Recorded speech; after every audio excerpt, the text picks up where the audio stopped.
value gitu ya, menghasilkan value.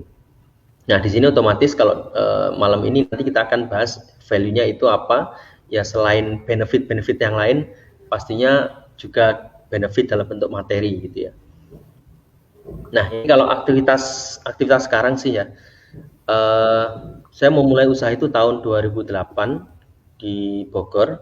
Saya dulu di Bogor pas di kampus gitu ya. Jadi memang mulai 2008 ini sudah memulai usaha. Sampai sekarang pun juga masih ada ini konveksinya di Bogor gitu ya. Terus baru masuk internet marketing itu tahun 2010.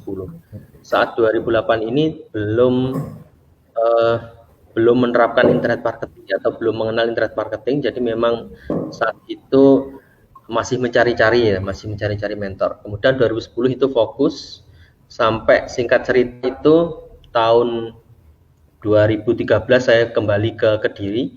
Tahun 2015 itu mendirikan LC, Kampung Inggris LC di Pare. Nah, 2015 ini memang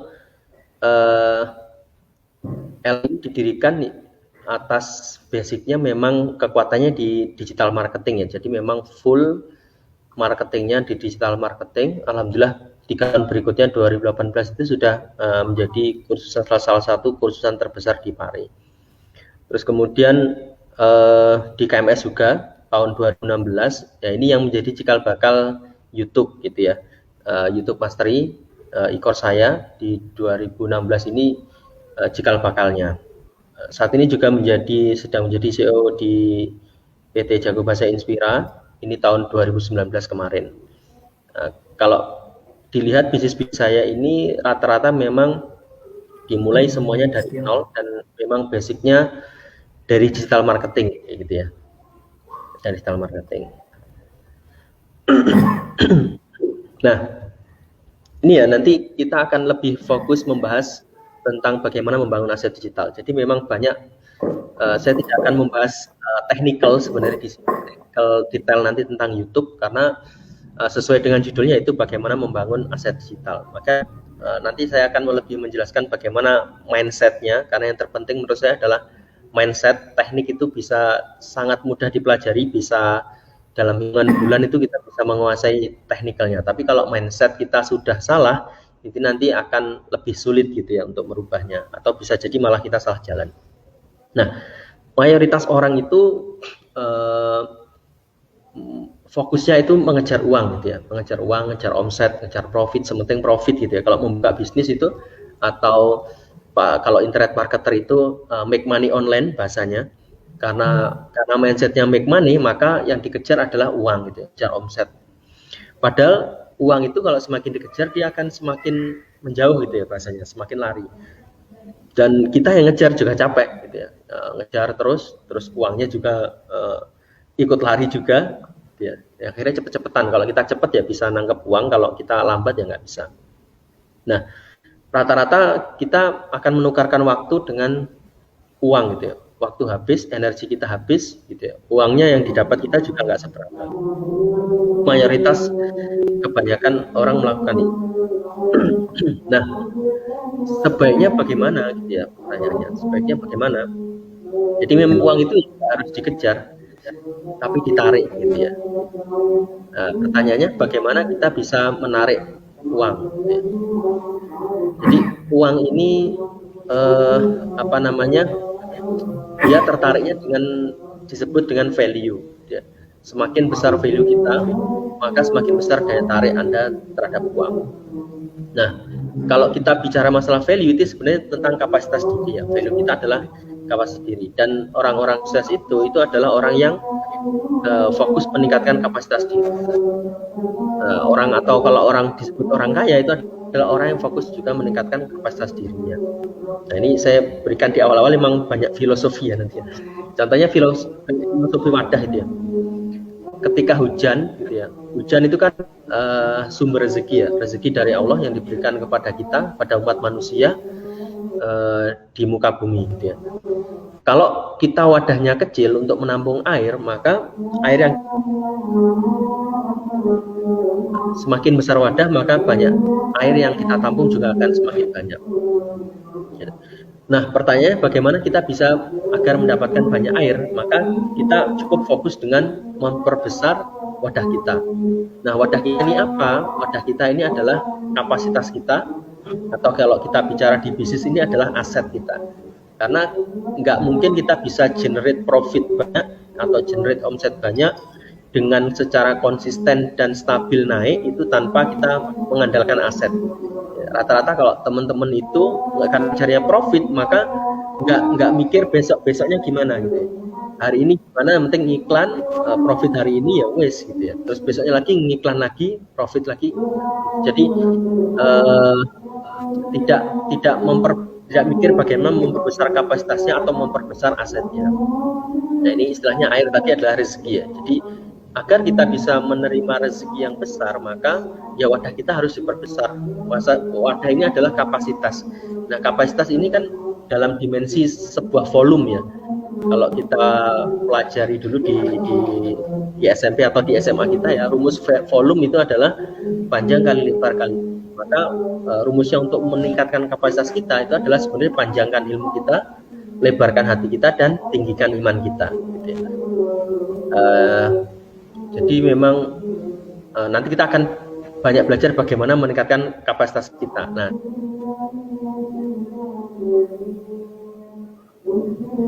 atau memanjangkan ilmu kita tentang mengelola aset digital, yaitu YouTube. Nah, ini sedikit ini ya. Kenapa membangun aset?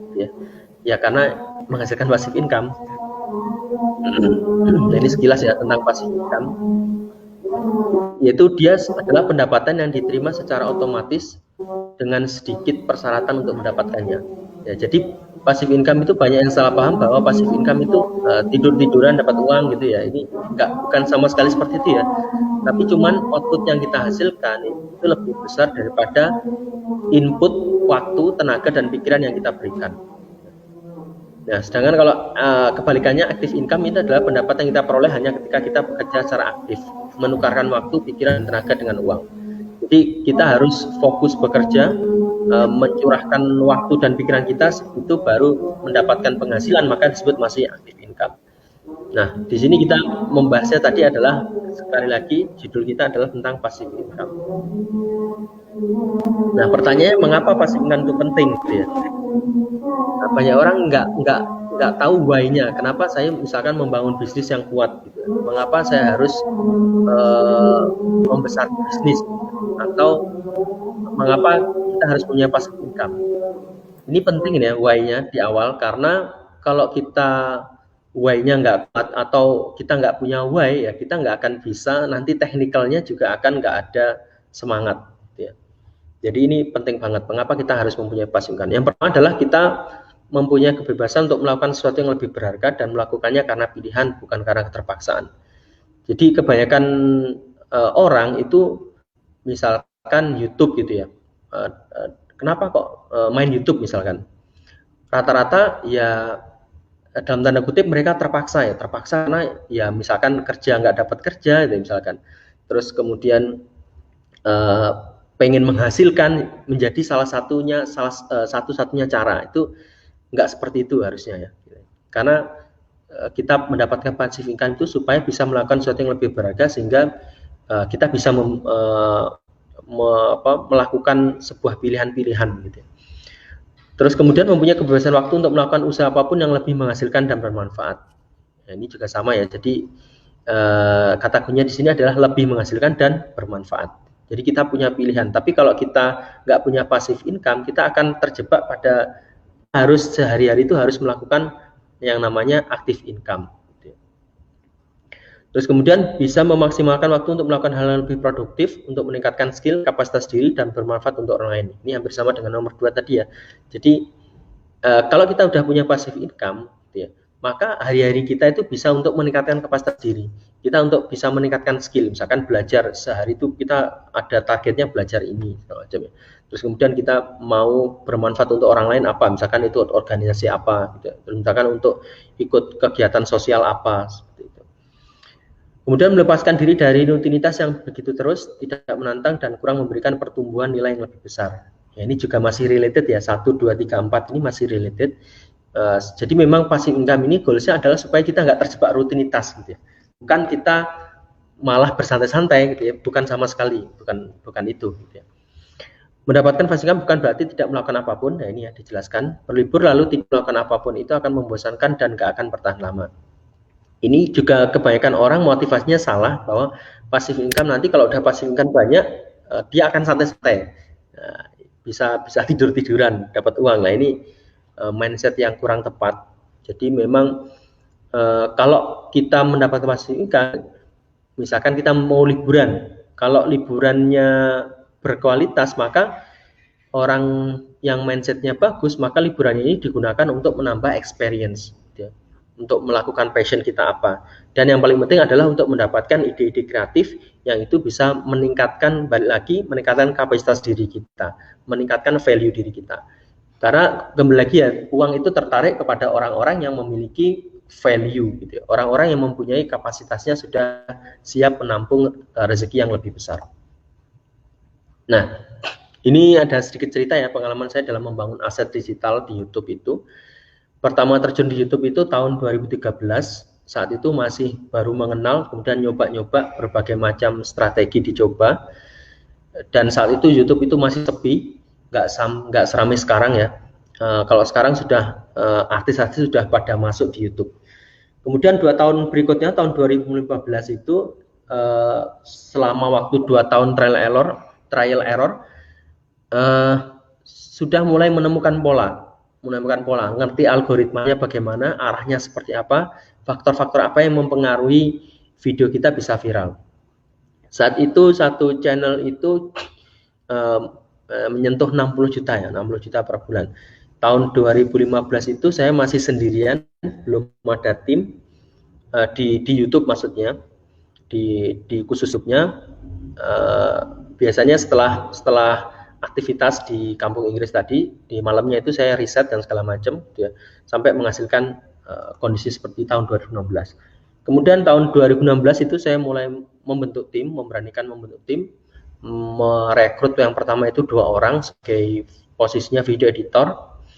Nanti ada komposisi tim ya, jadi memang yang pertama dilepas itu rata-rata adalah video editor dulu. Video editor, kemudian voice over, kemudian berlanjut yang lain. Nah, tim inilah yang tahun 2016 ini menjadi cikal bakalnya terbentuknya PT Kreasi Magenta Solusindo yang sekarang yang walaupun sekarang sub unit bisnisnya tidak hanya membahas tentang YouTube ya, ada juga tentang online platform learning. Jadi ini salah satu, YouTube ini adalah salah satu divisinya. Dan alhamdulillah grafik pendapatannya naik dari waktu ke waktu karena kita fokus kepada bagaimana membangun aset, dan aset inilah yang akan menghasilkan atau menarik tadi ya, menarik rezeki, menarik uang. Nah, tahap-tahapannya seperti apa sih? Ya, nah, ini tahapannya secara umum bisa kita lihat seperti ini tahapannya. Jadi ada pra persiapan, kemudian ada fase persiapan, membuat konten dan upload video, melanjutkan channel, memaksimalkan revenue-nya, manajemen profit, dan membangun tim Milan. Nah, di fase pra persiapan ini apa sih yang harus kita lakukan sebelum kita membuat sebuah channel? Yang pertama adalah kita harus menentukan niche apa yang mau kita kerjakan, atau kita harus memilih niche apa yang mau kita garap. Ada 5 hal yang harus kita perhatikan untuk memilih niche ini. Yang pertama adalah GPM. GPM-nya besar apa enggak? Jadi GPM ini adalah biaya yang dibayarkan advertiser kepada YouTube. Kalau yang kita terima itu adalah RPM. Nah, tapi GPM ini yang rata-rata datanya yang bisa kita lihat, bisa kita cek. Jadi kalau advertiser itu membayar mahal kepada YouTube, maka kita juga sebagai publisher, kita juga akan mendapatkan bagi hasil yang lebih besar di YouTube. Gitu. Ini kalau bagi teman-teman yang YouTube misalkan ngejarnya di AdSense, ini penting banget ngecek GPM. Kemudian yang kedua adalah market size. Jadi niche itu nggak boleh sembarangan, kita harus ngecek juga dia pencariannya per bulannya berapa, market size-nya berapa, besar apa enggak. Jangan sampai kita membuat sebuah topik atau mengangkat sebuah tema yang itu nggak ada yang nyari, gitu, atau ada tapi sedikit banget. Itu nanti kita akan malah capek sendiri, gitu ya. Kemudian berikutnya adalah market trend. Market trend ini adalah tren ya kalau di YouTube Mastery ini kita mencari tema-tema topik-topik yang evergreen. Dalam artian tema-tema yang tidak lekang oleh waktu atau yang dia terus ada pencariannya dari masa ke masa. Jadi bukan hanya tren sesaat gitu ya, terus kemudian nanti drop lagi. Makanya yang kita hindari itu biasanya model-model channel-channel berita gitu ya, channel misalkan kayak sekarang yang lagi booming itu ya film-film itu sebenarnya nggak kita hindari sih, karena itu hanya tren sesaat. Kemudian ada earning potensial, jadi kita harus tahu potensi penghasilan kita ketika kita nanti membuka channel itu bagus apa tidak. Nah, kita bisa cek di Social Blade, jangan-jangan channel kita itu dilarang di YouTube, misalkan kita membahas tentang apa ya, obat atau apa, itu kan nggak boleh, drugs, masuknya kategori drugs. Terus kemudian mampu konsisten produksi, ini yang penting. Jadi nggak ada artinya kalau kita memilih niche tapi kita nggak menyukai atau kita nggak kompeten di dalamnya atau kita nggak bisa konsisten memproduksi videonya. Itu juga bisa menjadi pertimbangan. Itu fase persiapan ya, di fase persiapan. Kemudian di fase persiapan ini kita menyiapkan semuanya, fundamentalnya. Jadi kita sudah merencanakan kesuksesan YouTube channel kita itu nanti seperti apa. Jadi membangun channel itu kalau menurut saya hampir sama seperti kayak membesarkan anak gitu ya. Jadi sebelum anak kita lahir itu kan kita sudah nanti disebut namanya apa gitu ya. Terus kemudian nanti sekolahnya bagaimana, nanti kita didik anaknya itu seperti apa. Itu sama di channel nanti seperti itu. Jadi kita udah mempersiapkan kesuksesan channel itu sejak awal gitu ya. Yang pertama adalah toolsnya. Toolsnya ini pakai vidIQ. Kalau menurut saya sekarang ini masih termasuk yang terbaik, tools terbaik, walaupun ada tools-tools lain yang juga bagus. Dari tahun 2013 2015 itu saya pakai Cubadi sampai 2019 baru berpindah ke vidIQ karena saya rasakan memang seperti lebih akurat gitu ya datanya, data-data di vidIQ ini. Walaupun di Cubadi saya juga malah lebih lama memakainya, tapi setelah saya bandingkan sepertinya memang lebih akurat vidIQ. Kemudian metadata yang konsisten.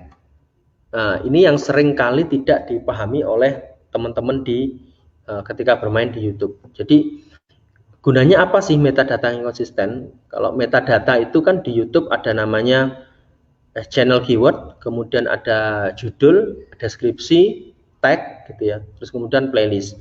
Jadi metadata yang konsisten ini bertujuan supaya untuk mempermudah strategi SEO kita, supaya mudah pencariannya, atau supaya YouTube itu mengenali dengan cepat channel kita ini membahas tentang apa. Nah, nanti di itu ada strategi-strategi implementasi metadata yang konsisten kita apa, sehingga ada pengaturan-pengaturan di default tag, ada default description gitu ya.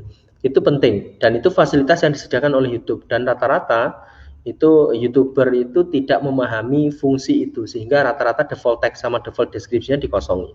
Padahal itu ada maksudnya supaya channel kita tidak menjadi channel yang kotor. Dalam artian kalau satu video metadatanya bagus dan konsisten, orang nonton satu video kita itu akan nonton video-video kita yang lain karena akan tersuggest terus seperti itu. Tersuggest terus, kemudian ada playlistnya. Kalau kita ada playlistnya, ada tersuggest playlistnya juga dan lain-lain. Kemudian berikutnya adalah aturan 40 video. Jadi ini patokan saya ya. Jadi tidak harus 40 video tapi ini hanya berdasarkan riset saya bahwa video kita itu baru dikenali YouTube itu ketika kita sudah memposting video kita dengan 40 video. Otomatis sesuai dengan riset kita ya, sesuai dengan riset kita sudah dilakukan proses riset keywordnya benar, maka ketika kita sudah ngupload 40 video, ini rata-rata ya bisa lebih cepat, bisa lebih lambat juga. Tapi 40 video ini bisa menjadi patokan kapan kita harus berhenti, kapan kita harus berubah topik seperti itu ya. Jadi kalau sudah mengupload 40 video, rata-rata ada salah satu video kita yang bahasanya itu tagging off. Tagging off ini kalau di saya patokannya adalah ada yang mencapai lebih dari 10.000 view, gitu ya. Jadi semua cara yang digunakan ini ada organik, tidak ada cara ads ataupun cara-cara yang lain, misalkan disuruh nge-view orang atau apa gitu, sebar-sebar link, itu nggak ada. Jadi semuanya murni optimasi di YouTube itu sendiri. Terus kemudian ketika kita sudah memahami aturan 40 video ini penting ya, jadi sebagai kayak guidance, sebagai arah kita menentukan kapan kita harus berhenti, kapan kita harus ganti topik. Terus kemudian adalah riset keyword. Riset keyword ini sangat merupakan salah satu bagian yang paling penting. Ini nanti prosesnya ada di vidIQ juga. Saya tidak akan menjelaskan detail karena kalau ini dijelaskan detail bisa riset keyword ini bisa 2 jam sendiri, gitu ya. Ada prosesnya.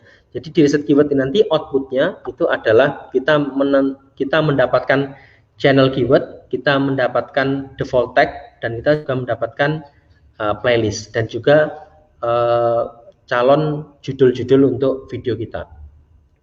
Kemudian fase implementasi ini maksudnya adalah kita tadi sudah ada 40 video metadata, itu diimplementasikan di sebuah settingan. Nah, kalau di YouTube nanti ada di settingan default tag dan default description. Terus terakhir adalah membuat daftar 40 video. Nah, 40 video ini kalau di saya rumusnya adalah 20 video berdasarkan riset keyword, kata kunci dengan niche tertentu, dan 20 video berdasarkan niche tertentu tetapi yang lagi trending, yang lagi trending tapi tetap disisipi dengan keyword-keyword evergreen. Nah, proses berikutnya tadi ya fase persiapan. Ini fase persiapan tadi ya. Ini sebenarnya kalau dijabarkan panjang ya, tapi nanti waktunya nggak cukup. Kita nanti lebih tanya jawab mungkin ya, kalau ada tanya jawab lebih detail. Terus kemudian ini fase membuat konten dan upload video. Jadi dalam membuat konten yang perlu kita perhatikan yang pertama adalah faktor viralitas. Jadi kita harus paham agar video kita ini viral itu apa aja yang harus dilakukan. Faktor viralitas ini ada 5. Yang pertama adalah session time. Session time itu adalah waktu yang waktu berapa lama orang ketika nonton di channel kita itu masih tetap berada di YouTube, gitu ya. Jadi ini diperhitungkan oleh YouTube. Yang kedua adalah watch time. Watch time ini adalah waktu tonton di video kita, gitu ya. Jadi semakin lama orang menonton di video kita itu akan berpotensi video kita akan viral. Yang ketiga adalah faktor CTR. CTR ini minimal ada 5%. Bagusnya adalah di atas 5%. Kalau kurang dari 5% maka harus kita rubah thumbnail dan juga judulnya, terutama thumbnail kalau CTR. Yang keempat, faktor keempat adalah audience retention. Yang kelima adalah tentang audience engagement. Nah, setelah faktor viralitas, untuk proses membuat videonya, yang pertama adalah kita harus membuat skrip atau naskah video. Jadi kita harus membuat naskahnya, kita nanti mau ngomong apa, gitu ya. Kita kalau videonya various nanti alurnya bagaimana, gitu ya. Kalau pakai narasumber kita ditanya apa saja, itu ada, kita membuat skripnya. Kemudian skripnya, terus kemudian kalau di video various itu ada proses selanjutnya adalah kita mendubbing atau voice overnya. Kalau di syuting langsung maka kita juga prosesi syuting langsung di narasumbernya seperti itu. Atau kita langsung kalau konten kita tentang podcast ya kita langsung syuting seperti itu. Ya, teknis pembuatan ini bebas sebenarnya ya, teknis pembuatan itu. Jadi teman-teman nggak usah terlalu berpikir untuk di awal-awal, jangan terlalu terbatas pada sebuah namanya tools atau device. Mulai aja dengan yang sudah dimiliki sekarang. Kalau misalkan teman-teman punya HP, dimanfaatkan aja. HP sekarang itu sudah kameranya bagus-bagus ya, sudah pixelnya sudah keren-keren. Jadi sementing tekniknya bisa, itu sudah bagus. Sambil jalan kita perbaiki masalah. Saya nggak terlalu harus pakai ini enggak, gitu ya. Atau editingnya harus Adobe Premiere enggak. Teman-teman pakai yang simple-simple itu bisa. Pakai Mora misalkan atau VideoPad yang ringan-ringan aja kayak gitu di awal-awal seperti itu. Terus kemudian thumbnail bercari tinggi, kita harus membuat thumbnail yang bercari tinggi. Jadi thumbnail bercari tinggi ini nggak ada rumusnya. Karena saya punya 17, sekarang 18 channel, itu nggak ada rumus baku untuk membuat GTR, thumbnail yang ber-GTR tinggi. Jadi masing-masing channel itu punya karakteristik sendiri, masing-masing channel itu punya gaya thumbnail yang paling bagus apa, maka harus dicoba dulu. Karena kalau saya harus membuat, misalkan rumus membuat thumbnail yang bagus adalah seperti ini, misalkan teksnya 20%, gambar 80%, nah itu nggak sama sekali nggak bisa. Karena setiap channel itu beda-beda banget, ini sudah terbukti. Nanti bagaimana cara membuatnya, nanti kita cek di analitik. Gitu ya, cek di analitik, kalau kurang dari 5 maka kita perbaiki. Intinya adalah bagaimana thumbnail kita ini bisa memainkan perasaan dari penonton gitu ya, atau bisa membuat penasaran sehingga orang itu ngeklik video kita. Kemudian upload video, di upload video ini juga ada settingan-settingan tertentu. Yang pertama adalah kapan kita harus ngupload video ini, dilihat juga di analitik kapan peak time para penonton channel kita ini rata-rata menonton video-video kita. Gitu ya. Jadi cara ngupload terbaik adalah 1 jam atau sampai 2 jam sebelum waktu peak time. Misalkan peak time kita itu adalah jam 8 malam, maka kita nguploadnya bisa jam 6, seperti itu. Terus kemudian di settingannya nanti pasti ya ada optimasi judul, optimasi deskripsi, optimasi tag, kemudian optimasi card, optimasi end screen, dan lain-lain. Di upload ini cukup banyak juga dijelaskan. Nah itu tadi ya proses membuat konten dan juga mengupload video. Ini merupakan satu kesatuan ya, jadi semuanya harus dilakukan dengan baik supaya benar-benar video yang kita buat itu nggak sia-sia. Kemudian fase melejitkan channel. Nah, setelah kita memproduksi 40 video, itu rata-rata pasti akan ada channel kita atau video kita yang taking off. Nah, dari situ analitik dari YouTube Studio itu pasti sudah bisa kita baca. Nah, kekuatan untuk melejitkan channel dari yang sudah taking off nanti terus kemudian channel kita bisa bertumbuh dengan cepat, itu tidak ada cara lain kalau menurut saya ya, tidak ada cara lain itu hanya dengan melihat analitik. Maka ketika teman-teman pengen melejitkan channelnya, itu teman-teman harus menguasai cara membaca analitik yang benar. Nah, di analitik ini yang paling penting itu adalah ada di cek ya, nanti masuk YouTube Studio, kemudian di analitik, kemudian ada di reach. Terus yang paling penting teman-teman perhatikan adalah traffic source, sumber traffic kita dari mana. Kemudian ada di funnel YouTube, funnel YouTube-nya. Nanti di situ ada data-data GR, kemudian view, duration, dan lain-lain. Kemudian penting berikutnya adalah kata kunci yang menjadi kekuatan channel kita. Sebenarnya channel kita itu trafficnya misalkan dapat dari YouTube penelusuran. Nah ini merupakan bagus ya, apa namanya, sinyal-sinyal bagus bahwa channel kita ini sudah ditemukan berdasarkan tadi ya optimasi SEO-nya. Nah dari situ akan ada kata kunci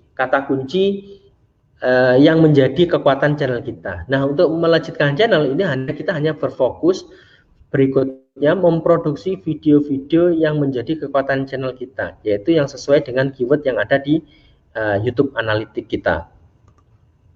Nah setelah ini ya dilejitkan channel, ini rata-rata kalau saya optimasi itu satu channel itu 6 bulan itu sudah bisa melejit ya, dalam artian sudah menghasilkan dolar. Kalau kita fokus ke AdSense misalkan patokannya itu kita sudah bisa menghasilkan dolar sehari antara $5 sampai $10 itu dalam waktu 6 bulan. Karena kok bisa cepat? Karena memang kita hanya fokus pada niche ya, jadi membuat YouTube itu jangan yang gado-gado, fokus ke pembahasan apa, itu lebih nanti mudah dilejitkan. Nah setelah channel kita berkembang tumbuh, fokus berikutnya adalah bagaimana kita memaksimalkan revenue gitu ya. Bagaimana channel yang trafficnya udah besar ini bisa menghasilkan penghasilan yang lebih besar lagi gitu. Ada banyak revenue stream, kalau di sini ada 6 ya, ada 6. Yang pertama adalah YouTube AdSense. Ini adalah cara yang paling mudah, paling simple, karena kita nggak perlu ngapa-ngapain, dalam artian kita hanya fokus memproduksi konten, membesarkan view, sehingga nanti penghasilan akan dengan sendirinya juga ikut membesar. Yang kedua adalah menjual produk digital. Nah ini ya, bagi teman-teman yang punya produk digital atau ya mempunyai produk digital, ini juga bisa dimanfaatkan dengan berjualan di YouTube. atau menjual produk atau jasa. Ini yang saya lakukan juga di kursusan saya. Jadi ada kursusan offline dan kursusan bahasa Inggris online. Ini semuanya juga salah satu traffic source-nya adalah dari YouTube. Kemudian dari sponsorship, kalau misalkan kita membahas tentang dunia teknologi. Jadi nanti kemungkinan besar kalau channel kita udah besar akan banyak perusahaan-perusahaan yang ingin mengiklankan ini apa namanya produknya. Misalkan pengen mengiklankan tolong dong iklanin iniku apa namanya salah satu produk saya mau launching misalkan HP baru misalkan atau teknologi baru misalkan teknologi drone apa dan lain-lain. Kemudian yang kelima adalah YouTube Membership. Jadi YouTube Membership ini fitur baru dari YouTube dan merupakan prospeknya sangat bagus banget. Di Indonesia sudah bisa. Jadi ini bagus banget. Jadi kita misalkan kita punya membership orang pengen mendapatkan hak-hak atau memang apa hak akses membership.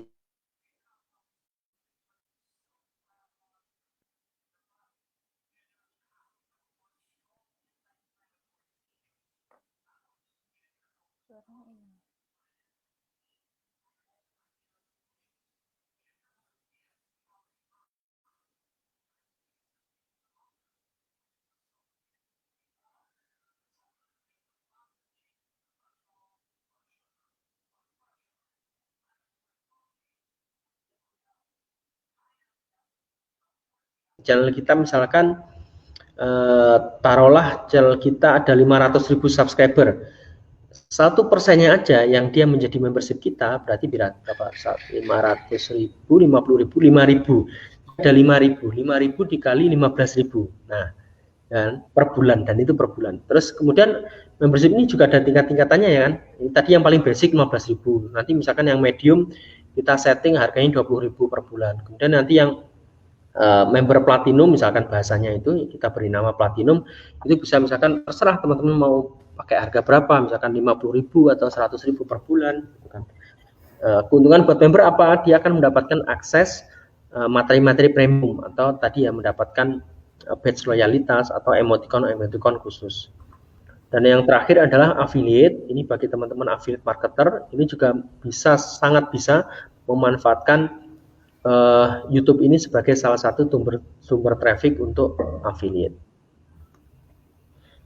Nah, ketika profit kita udah besar, nah ini yang harus diperhatikan juga ya, karena kita fokusnya adalah membangun aset, maka jangan buru-buru ketika kita berpenghasilan besar itu langsung dihabiskan atau meningkatkan gaya hidup, gitu ya. Karena ya kalau meningkatkan gaya hidup berarti ujung-ujungnya kita nanti akan terjebak pada tadi yang hanya ngejar uang, hanya ngejar omset, kita nggak tahu masa depan nanti seperti apa gitu ya. Maka manajemen profit yang simple itu sebenarnya adalah ya kalau kita profit kita misalkan gajian per bulan itu jangan dihabiskan semua, diputar lagi salah satunya menjadi aset, kemudian asetnya itu apa? Kita nambah channel.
Kenapa hilang?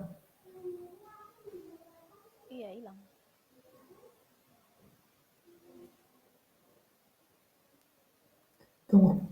Tunggu sebentar. Kayaknya dia menghilang. Mungkin sinyalnya kayaknya. Ya, lagi asing-asingnya padahal ya.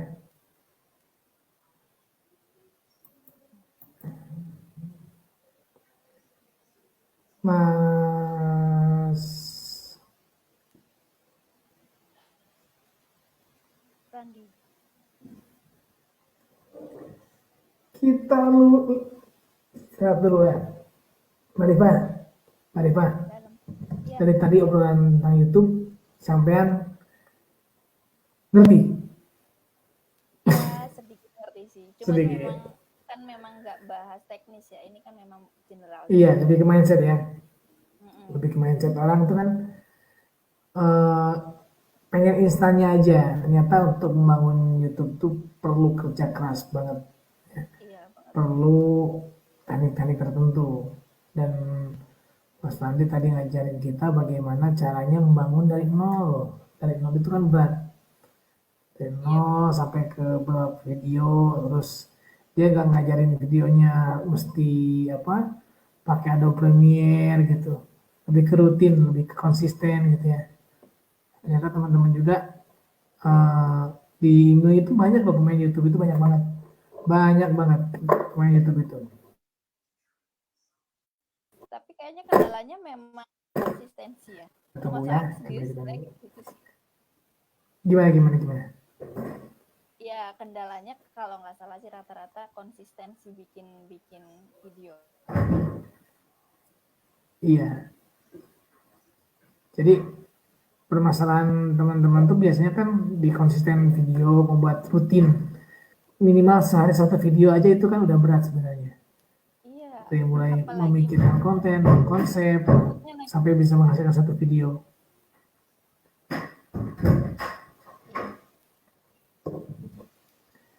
Sambil nunggu Mas Fandi datang lagi, Mas Nur Jaya nih gimana nih? Aduh, kita lagi asik-asiknya belajar.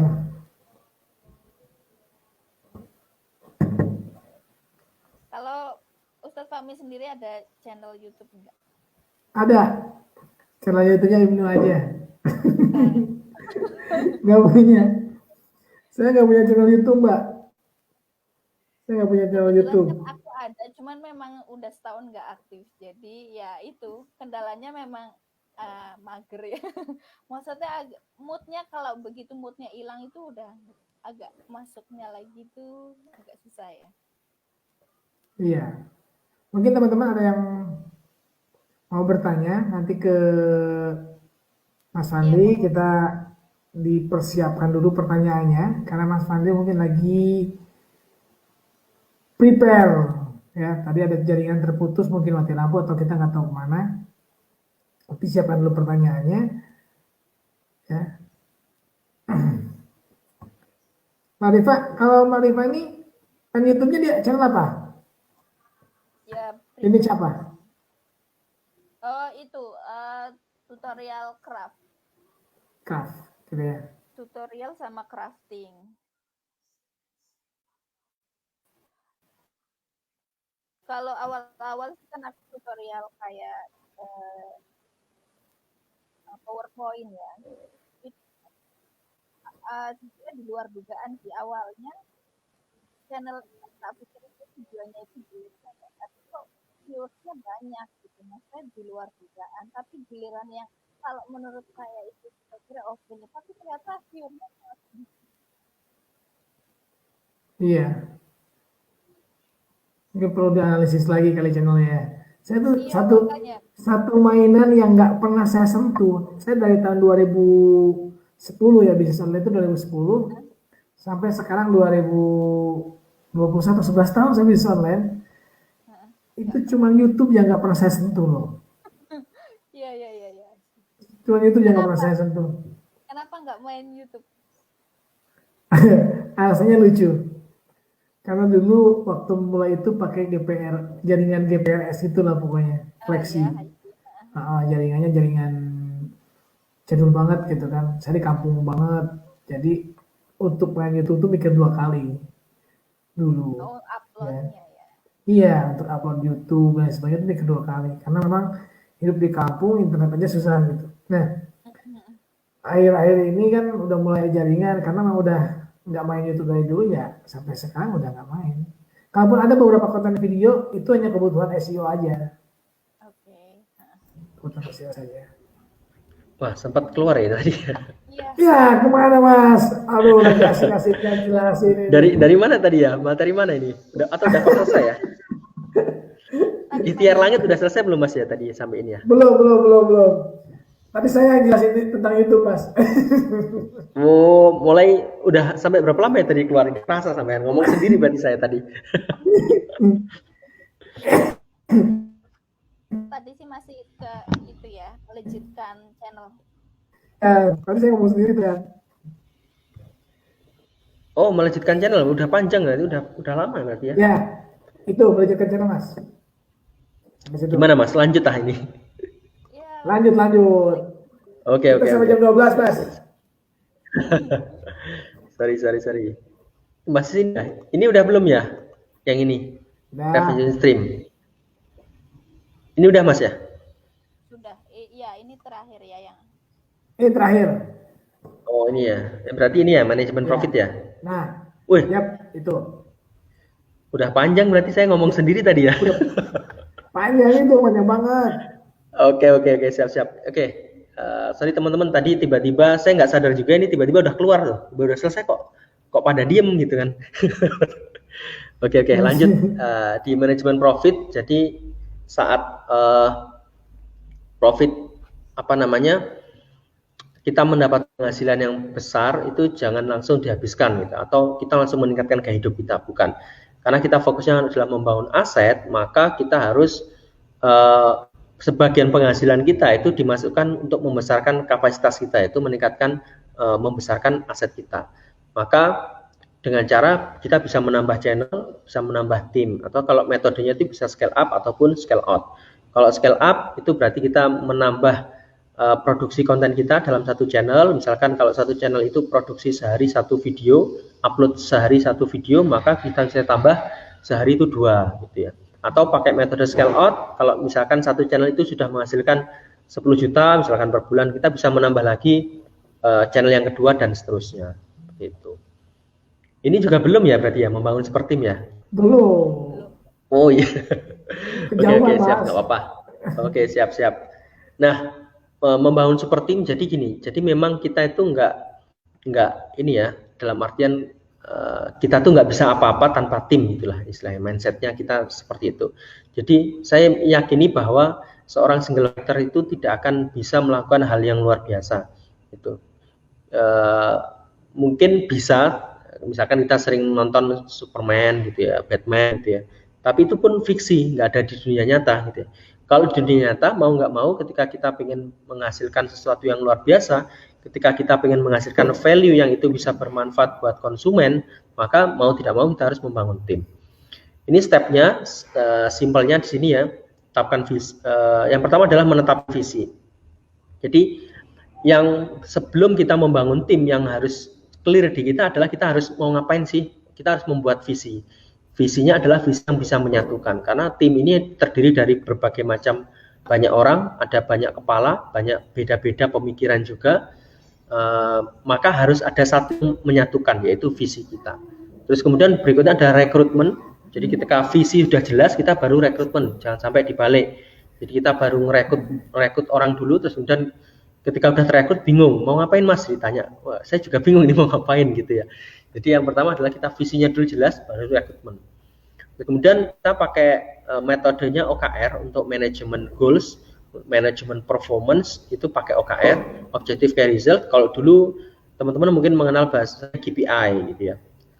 Oh iya. Dulu saya juga pakai KPI, tapi sekarang sudah berpindah ke OKR karena saya rasa memang KPI itu sudah tidak relevan ya, sudah tidak relevan di zaman sekarang yang 4K, udah zaman yang penuh berubah dengan sangat cepat, itu pakai OKR. Dan OKR ini rata-rata dipakai perusahaan-perusahaan teknologi seperti Google, Amazon, Tesla, itu pakainya OKR. Terus kemudian untuk manajemen timnya kita pakainya Agile Scrum. Jadi Agile itu mindsetnya, kalau Scrum itu kan framework untuk mengeksekusi strategi eksekusi. Jadi Agile ini bagaimana orang itu bisa cepat, gesit, lincah merespon perubahan gitu ya. Terus kemudian kalau Scrum ini frameworknya bagaimana orang-orang yang agile tadi bisa mengeksekusi dengan cepat gitu ya, mengeksekusi dengan cepat. Terus kalau kita nomor 1 sampai 4 ini bisa kita lakukan, insya Allah organisasi kita atau perusahaan kita ini akan growth, akan bertumbuh gitu ya. Dan memang yang menumbuhkan itu bukan kita sebagai business owner atau sebagai CEO atau sebagai apapun leader itu, tapi adalah tim kita. Nah, tim kita ini karena tadi ya kita sudah kita pintarkan, kita memperlakukan tim ini layaknya manusia gitu. Kita sudah bekali dengan OKR, Agile Scrum dan lain-lain, insya Allah mereka akan bisa bertumbuh menyesuaikan dengan perubahan zaman. Nah, dan yang terakhir ini adalah tentang ikhtiar langit. Ya, jadi ya ada sebuah ini ya, kesuksesan itu tidak melulu tentang karena kepintaran kita, karena kecerdasan kita, karena strategi kita, karena kejeniusan kita, atau bahkan mungkin karena tim kita yang keren-keren. Itu nggak hanya tentang persoalan itu, tapi saya yakin sekali ada campur tangan lain, yaitu yang disebut dengan faktor langit. Ada campur tangan Allah di situ. Tujuannya apa sih faktor langit, ikhtiar langit ini adalah tujuannya untuk percepatan, kelancaran, dan yang paling penting adalah untuk keberkahan. Nah, ikhtiar langit ini teman-teman pasti sudah tahu ya. Jadi ya minimal kewajiban kita itu dilakukan, kemudian sunah-sunah itu kita